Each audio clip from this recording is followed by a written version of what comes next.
Welcome to online classes, Padmavati Junior College, Narsanapeta. My name is Appalnaidu, lecturer in chemistry. So, intermediate online class already మనం start అయ్యి continue అవుతుంది. మనం లెసన్లో molarity దాని మీద some అని చెప్పాను.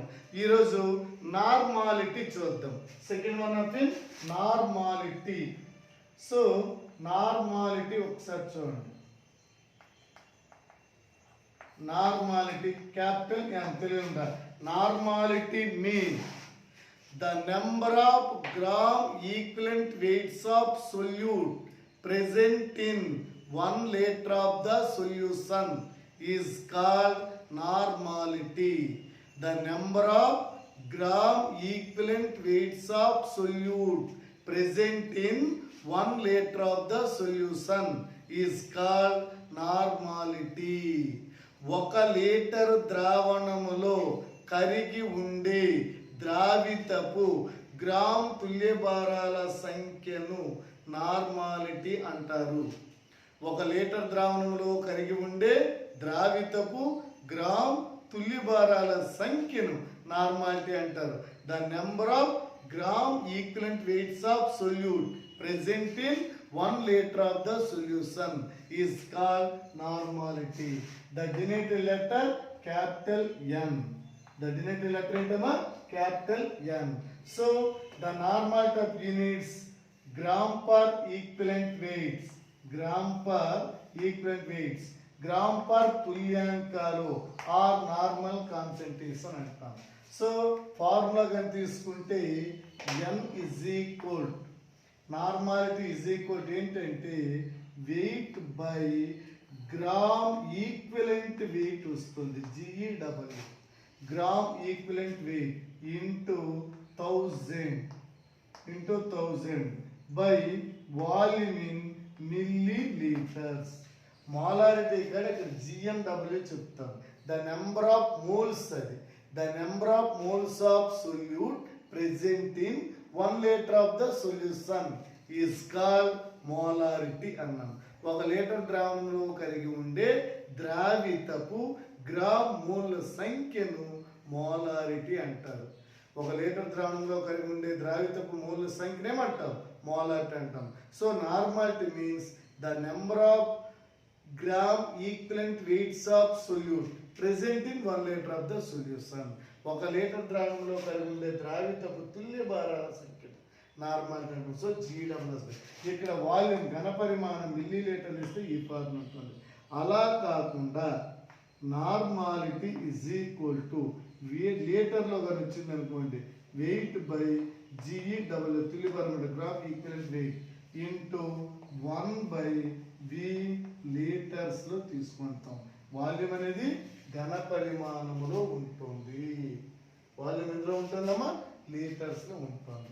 ఇప్పుడు ఈ వెయిట్ బై గ్రామ్ ఈక్వలెంట్ వెయిట్ని మనం ఏమంటామంటే, ఇక్కడ వెయిట్ బై మాలిక్యులర్ వెయిట్ని నెంబర్ ఆఫ్ మోల్స్ అన్నాం, భారము బై అణుభారాన్ని మూల సంఖ్య అన్నాం. So weight by gram equivalent వెయిట్ని తుల్య భారాల సంఖ్య అంటారు. Number of gram equivalent weights, number of gram equivalent weights, ఈ టర్మ్ అనమాట. Equivalent weights by volume litres. ఒకవేళ 1000 అనుకోండి, ఇంటూ 1000 వస్తుంది. సో గ్రామ్ తుల్య భారాల సంఖ్య బై ఘన పరిమాణం లీటర్లలో. గ్రామ్ తుల్య భారాల సంఖ్యను ఈ టర్మ్తో చూపిస్తాను. సో ఇదంతా వెయిట్ ఇంటూ 1 అంటే వెయిట్ అయిపోతుంది కాబట్టి వెయిట్ బై GW తుల్య భారాల సంఖ్య బై వాల్యూమ్. అలా కాకుండా డెన్సిటీ ఇచ్చిన అనుకోండి, నేను ఫార్ములా చెప్పాను. ఏం చెప్పాను? నార్మాలిటీ ఈజ్ ఈక్వల్ మోలారిటీ ఇక్కడ చెప్తాను 10 into D into percentage by gram equivalent wait. అదే మోలారిటీ గారు చెప్పినాడు గ్రామ్ మాలిక్యులర్ వెయిట్ అని చెప్పాను. ఇప్పుడు ఏంటిది? Gram equivalent wait. N is equal 10 into D into percentage by gram equivalent wait. Gram equivalent wait GEW. GEW means gram equivalent weight. So కాబట్టి N is equal 10 into D into percentage by gram equivalent weight. Gram equivalent weight. So ఇది normality అన్నమాట.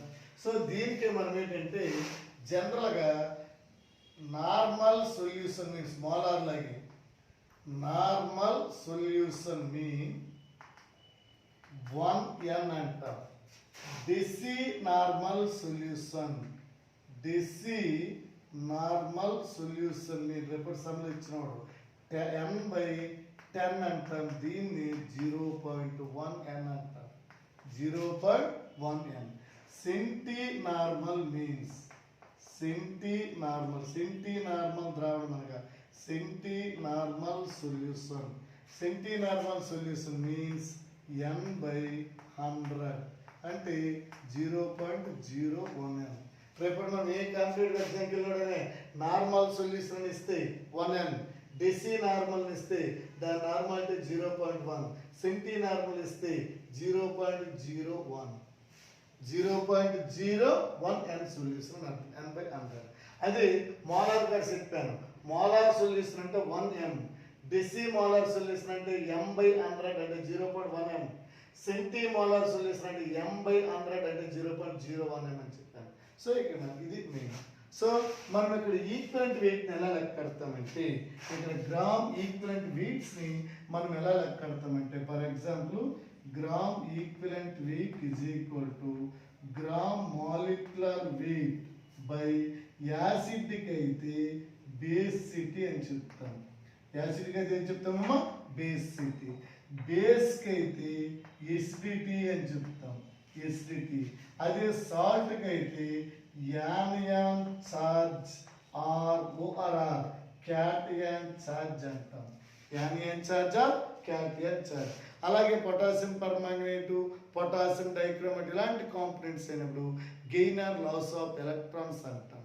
Gram molecular weight. ఇక్కడ తుల్యభారాన్ని లెక్క కట్టేటప్పుడు అణుభారము by ఆమ్లాల యొక్క తుల్యభారం కడితే క్షారత అంటాం. క్షారాల యొక్క తుల్యభారం కావాలంటే క్షారం యొక్క అణుభారము బై ఆమ్లత అంటాం. లవణాల యొక్క తుల్యభారం కావాలంటే లవణం యొక్క అణుభారము బై యానియాన్ ఛార్జ్ లేదా యానియన్ ఆవేశం అంటాం. క్యాటియన్ ఆవేశం. సో ఈ విధంగా మూడు. ఫర్ ఎగ్జాంపుల్ కామన్గా చెప్పాను. ఇప్పుడు యాసిడ్ GW మనకు కావాలి, ఆమ్ల తుల్యభారం కావాలనుకోండి. అప్పుడు యాసిడ్ GMW యాసిడ్ తాలూకా అణుభారము బై బేసిటీ వస్తాం. ఏమొస్తామో? బేసిటీ, క్షారత, బేసిటీ. అదే బేస్ తాలూకా ఈక్వలెంట్ GW కావాలనుకోండి. అప్పుడు base GMW molecular weight by acidity. క్షారం యొక్క తుల్యభారం కావాలంటే క్షారం యొక్క అణుభారము బై ఆమ్లత. క్షారం యొక్క అణుభారము బై ఆమ్లత. ఆమ్లం యొక్క తుల్యభారం కావాలంటే ఆమ్లం యొక్క అణుభారము by Ksharata. The acid equivalent weight is equal acid gram molecular weight by basicity. So base తాలూకు ఈక్వలెంట్ వెయిట్ కావాలంటే బేస్ తాలూకు gram molecular weight by acidity. అలా కాకుండా సాల్ట్ యొక్క గ్రామ్ ఈక్వలెంట్ వెయిట్ మీకు కావాలంటే ఎలా కడతామంటే మనం ఈ సాల్ట్ యొక్క గ్రామ్ ఈక్వలెంట్ వెయిట్ కావాలంటే సేమ్ సాల్ట్ GMW సాల్ట్ యొక్క molecular weight by anion ORR cation ఏదో ఒకటి charge. Anion or cation charge.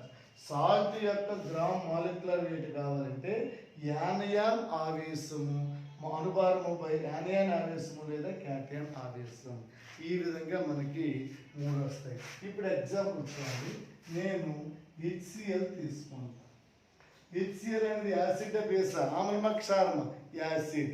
ఎలా చెప్తామంటే దాని అయనైజ్ వచ్చేసినప్పుడు H+ వస్తుంది. దాని అయనీకరణ చెందినప్పుడు H+ అయాన్ ఫామ్ చేస్తుంది. సో H+ అయాన్ ఫామ్ చేసింది కాబట్టి అది ఖచ్చితంగా ఏంటి అంటే యాసిడ్. సో దీని యొక్క బేసిటీ ఎంత అంటే 1. దీని యొక్క బేసిటీ ఎంత 1. H+ ఒకటే ఉంది కాబట్టి. అదే H2SO4 తీసుకోండి అనుకోండి, ఇది యాసిడ్. దీని యొక్క బేసిటీ 2. దీని యొక్క బేసిసిటీ 2. అలాగే ఏదైనా ఒక యాసిడ్ తీసుకుంటే దాని యొక్క బేసిసిటీ పై డిపెండ్ అయ్యింది. ఇందులో 2 H+ డిస్ప్లేస్మెంట్ స్థానభ్రంశం అవుతాయి కాబట్టి దీని యొక్క బేసిసిటీ 2 క్షారత. దీనిలో ఒకే ఒక H+ డిస్ప్లేస్మెంట్ స్థానభ్రంశం అవుతుంది కాబట్టి దీని యొక్క బేసిసిటీ 1.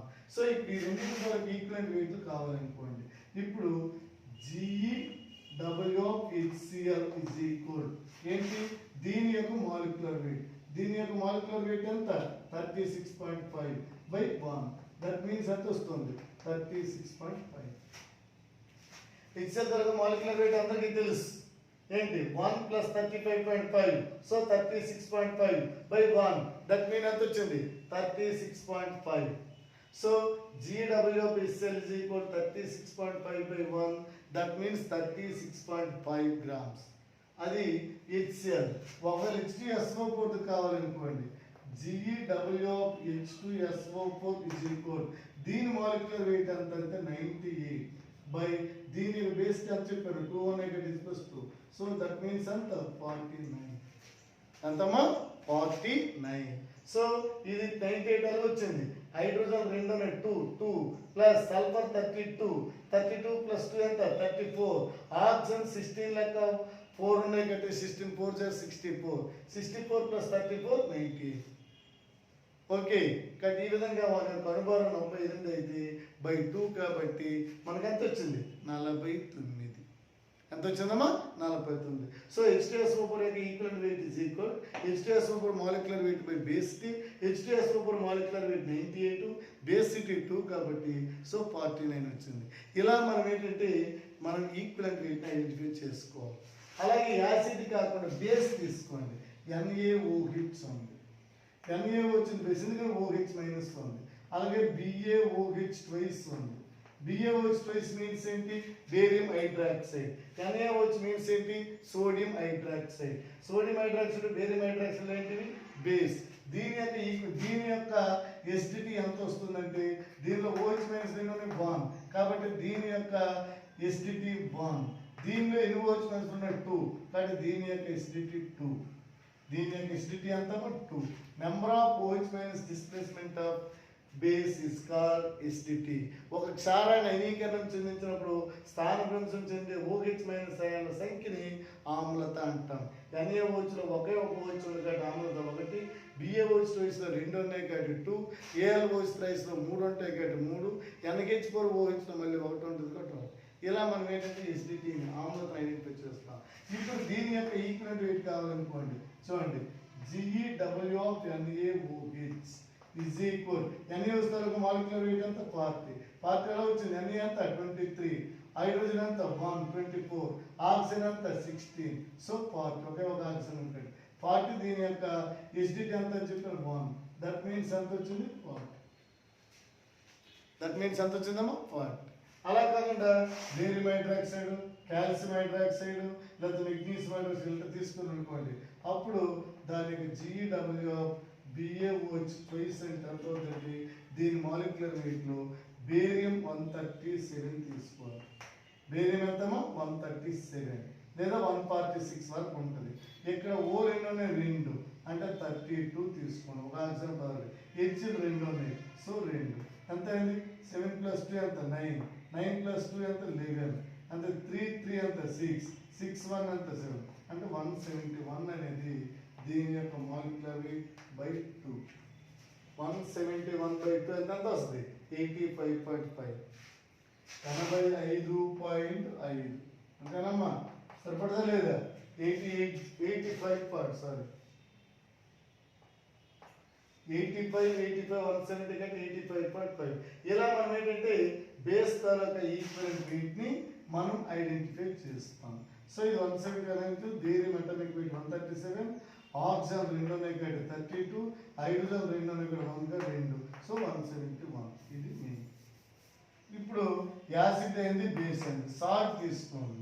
సాల్ట్ తీసుకునేటప్పుడు ఫర్ ఎగ్జాంపుల్ NaCl, Na2CO3 అనే 2 రకాల సాల్ట్ తీసుకోండి. ఇదేంటనేది NaCl, ఇదేంటిది Na2CO3. NaCl ఒకటి Na2CO3. ఇందులో H+ గాని ఉంటే యాసిడ్ నామం, OH మైనస్ గాని ఉంటే క్షారమం, 2 లేకపోతే లవణం. సో ఇప్పుడు NaCl అయనీకరణం చెందినప్పుడు Na plus Cl minus, ఇది మైనస్ ఇది ప్లస్ కాబట్టి దీని యొక్క యానియన్ ఛార్జ్ అయిన 1 అవుతుంది, క్యాటియన్ ఛార్జ్ అయిన 1 అవుతుంది. Na2CO3 తీసుకుంటే CO3 minus 2 Na plus 2 plus కాబట్టి దీని యొక్క యానియన్ ఛార్జ్ 2 ఆర్ క్యాటియన్ ఛార్జ్ 2 అవుతుంది. మరి ఇలాంటి దాంతో ఈక్వలెంట్ వెయిట్స్ కడతామంటే ఎలా కడతామంటే GeW బై NaCl కాబట్టి దీని మాలిక్యులర్ వెయిట్ మనకు కావాలి. NaCl మాలిక్యులర్ వెయిట్ ఎంత? Na23, క్లోరిన్ 35.5, దట్ మీన్ ఎంత? 58.5, 58.5 బై దీని అయాన్ ఆర్ క్యాటయన్ ఛార్జ్ ఎంత? 1. So 58.5, 58.5 clarity. Na2CO3 తీసుకుంటే GW Na2CO3 సోడియం కార్బోనేట్ యొక్క గ్రామ్ ఈక్వలెంట్ తీసుకోవాలంటే దీని యొక్క మాలిక్యులర్ 2 సోడియం ఉన్నాయి కానీ 46, ఇది 46, కార్బన్ 12, సో ఆక్సిజన్ 3 ఉన్నాయి, 1 ఆక్సిజన్ 16, 16 ఒకటి 16 3 ఎంత? 48. సో 8 2 10 6 16 6 1 5 4 9 1 5 106 ఎంత వచ్చిందమ్మా? 106. సో 106/2 దట్ మీన్స్ ఎంత వచ్చింది? 53. ఎందుకంటే దీని యాన్యువల్ క్యాటయన్ ఛార్జ్ ఎంత? 2. సో ఇది మెయిన్ 53. ఈ విధంగా మనము ఈక్వలెంట్ వెయిట్ని ఐడెంటిఫై చేస్తాం, యాసిడ్ కానీ బేస్ కానీ సాల్ట్ కానీ. అలా కాకుండా ఏదైనా component, for example potassium permanganate ఉంది, పొటాషియం పర్మాంగనేట్ ఎలా ఐడెంటిఫై చేస్తామంటే ఇది యాసిడ్ మీడియం అనుకో, నెంబర్ ఆఫ్ ఎలక్ట్రాన్స్ ఎన్ని ఉంటాయంటే 5 ఉంటాయి, బేస్ అనుకోండి 3 ఉంటాయి, న్యూట్రల్ అయితే 1 ఉంటాయి. పొటాషియం పర్మాంగనేట్ ఆమ్లయానం అనుకుంటే గ్రహించిన ఎలక్ట్రాన్ సంఖ్య అంటే 5 గుర్తుంచుకోవాలి, క్షారయానకం అంటే 3 గుర్తుంచుకోవాలి, తటస్థ యానకం అంటే 1 గుర్తుంచుకోవాలి. సో అప్పుడు దీని యొక్క ఈక్వలెంట్ వెయిట్ కావాలనుకోండి GeWKMnO4 అన్నాడు. దీనికి యాసిడ్ మీడియం కావాలనుకోండి దీని మాలిక్యులర్ వెయిట్ 158 వస్తుంది. ఎలా అవుతుందంటే పొటాషియం 39, మాంగనీస్ 55 తీసుకుంటాం, ఆక్సిజన్ 16 16 కాబట్టి 16 4 చేస్తే 64, లెక్కండి 5 4 9 9 18 1. సో 7 10 5 15 158 సరిపడలేదు. సో ఇది యాసిడ్ మీడియం అంటే 5 చార్జ్ చేసుకోవాలి కానీ నెంబర్ ఎంత? 31.8 అయింది. ఒకవేళ ఏంటిది యాసిడ్, ఒకవేళ బేస్ కావాలనుకోండి 158/3 52.some వస్తుంది 52.36. అదే న్యూట్రల్ అనుకోండి 158/1 దట్ మీన్స్ 158. ఈ విధంగా number of electrons in loss or gain. KMnO4 గుర్తుంచుకుంటే KNO4లో యాసిడ్ మీడియంలో అయితే 5 ఎలక్ట్రాన్స్ ఉంటాయి, బేస్ మీడియంలో అయితే 3 ఎలక్ట్రాన్స్ ఉంటాయి, న్యూట్రల్ మీడియంలో అయితే 1 ఎలక్ట్రాన్ ఉంటుంది, ఆమ్ల యానకంలో అయితే 5 ఎలక్ట్రాన్లు ఉంటాయి, క్షార యానకంలో అయితే 3 ఎలక్ట్రాన్లు ఉంటాయి, తటస్థ యానకంలో అయితే ఒకే 1 ఎలక్ట్రాన్ ఉంటుంది. అక్కడ దాని యొక్క తుల్యభారం బై ఆ నెంబర్ ఆఫ్ ఎలక్ట్రాన్స్ వేసుకోవాలి. ఇలా మనము ఏ కాంపౌండ్ ద్వారా ఒక తుల్యభారాన్ని ఐడెంటిఫై చేయొచ్చు. మీ టెక్స్ట్ బుక్లో ఉన్న మ్యాక్సిమం చెప్పాను, దీని మీద సమరానికి అవకాశం ఉంది. ఏ కాంపిటేటివ్ ఎగ్జామ్ కైనా నేను చెప్పిన బేసిక్స్ ఈవెన్ నీట్ ఎంసెట్ ఖచ్చితంగా మస్టర్ చూడగా నార్మల్ కింద సమ్మిస్తే అక్కడ GMW అది ఇచ్చినప్పుడు GW మీరే కట్టుకోవాలి. ఏదైనా కాంపౌండ్ పేరు ఇచ్చినప్పుడు దాని యొక్క మాలిక్యులర్ వెయిట్ నుండి ఈక్వలెంట్ వెయిట్ కన్వర్ట్ మీరే చేసుకోవాలి, అణుభారం నుంచి తుల్యభారం. సో నార్మాలిటీ డెఫినేషన్ ఏంటి? The number of gram equivalent weights of solute present in 1 litre of the solution is called ఏంటి? నార్మాలిటీ. 1 లీటర్ ద్రావణంలో కరిగి ఉండే ద్రావితపు మోల్ సంఖ్యను తుల్యభారాల సంఖ్యను నార్మాలిటీ అంటాం. 1 లీటర్ ద్రావణంలో కరిగి ఉండే ద్రావితపు తుల్యభారాల సంఖ్యను ఏమంటామంటే నార్మాలిటీ అంటాం. ఓకే, దీని మీద ఒక సింపుల్ న్యూమరికల్ సమ్ చూద్దాం. చూడండి, సింపుల్ న్యూమరికల్ సమ్ చూసేటప్పుడు జనరల్గా సమ్ అనేది ఒకసారి చూడండి, ప్రాబ్లం అనేది చూద్దాం. చూస్తే ఏంటంటే జనరల్గా 250 grams of Na2CO3 dissolved in 100 ml of water. Dissolved in ఏంటమ్మా? 100 ml of water of the solution. Find the above solution of normality. 250 గ్రాముల Na2CO3ని, సారీ 250 గ్రాములు కాదు, 5.3 grams, 5.3 grams ఆఫ్ Na2CO3ని 100 మిల్లీలీటర్ల నీటిలో కరిగిస్తే ఏర్పడే ద్రావణం యొక్క నార్మాలిటీ ఎంత? 5.3 grams of Na2CO3 dissolved in 100 ml of water of the solution. Find the normality. Find the normality. తీసుకుంటే ఇందులో సమలో చూసుకోండి, వెయిట్ అనేది ఎంత ఉంది? 5.3 grams ఉంది. సో W అనేది వెయిట్ 5.3 grams అంటారు. Na2CO3 ఇచ్చారు కాబట్టి దాని యొక్క ఈక్వలెంట్ వెయిట్ మీరే వేసుకోవాలి, 53. ఈ 53 ఎలా వచ్చిందని చెప్పాను. Na2CO3 అనేది బేస్, కానీ దాని యొక్క ఈక్వలెంట్ వెయిట్ కావాలంటే దాని molecular weight by 2, so 53. Molecular weight 106 వస్తుంది, 106/2 ఎంత? 53. సో వాల్యూమ్ ఎంత ఉంది? 100 ml. వాల్యూమ్ ఎంత ఉందమ్మా? 100 ml. సో క్యాలిక్యులేట్ ఏం చేయాలి? Normality. Normality is equal to ఏంటి? Question mark. Normality is equal to ఏంటి? Question mark. So use formula, volume మిల్లీలీటర్లో ఉండేటప్పుడు ఫార్ములా ఇది. సో కాబట్టి నార్మాలిటీ ఈజ్ ఈక్వల్, వెయిట్ ఎంత ఇచ్చాడు? 5.3 బై గ్రామ్ ఈక్వలెంట్ వెయిట్ ఎంత? 53 ఇంటూ 1000 బై ఇక్కడ ఎంత ఇచ్చాడు? 100. వాల్యూమ్ ఎంత ఇచ్చాడు? 100. సో 5.3 53 అంటే ఎంత? 110. సో ఇది ఈ 300 పోతుంది కాబట్టి దట్ మీన్స్ 1 నార్మల్ సొల్యూషన్. ఎంత వచ్చిందా? 1 నార్మల్ సొల్యూషన్. సో 1 నార్మల్, దాని యొక్క నార్మల్ ఎంత వచ్చింది? 1. అదే 5.3 కాకుండా సమ్ ఇచ్చాడంటే దాన్ని బట్టి వస్తుంది. ఈ విధంగా మనము నార్మాలిటీని ఫైండ్ అవుట్ చేయొచ్చు. ఒకవేళ వాల్యూమ్ లీటర్లు ఇచ్చాడనుకోండి ఈ ఫార్ములా వేసుకోవాలి, ఒకవేళ డెన్సిటీ ఇచ్చాడనుకోండి ఈ ఫార్ములా వేసుకోవాలి. నేను చెప్పే పాటు అర్థమైందా లేదా? నిన్న సమ్ చెప్పాను ఏంటి, నీకు ఈ మోడల్ సమ్ కూడా నేను చెప్పాను.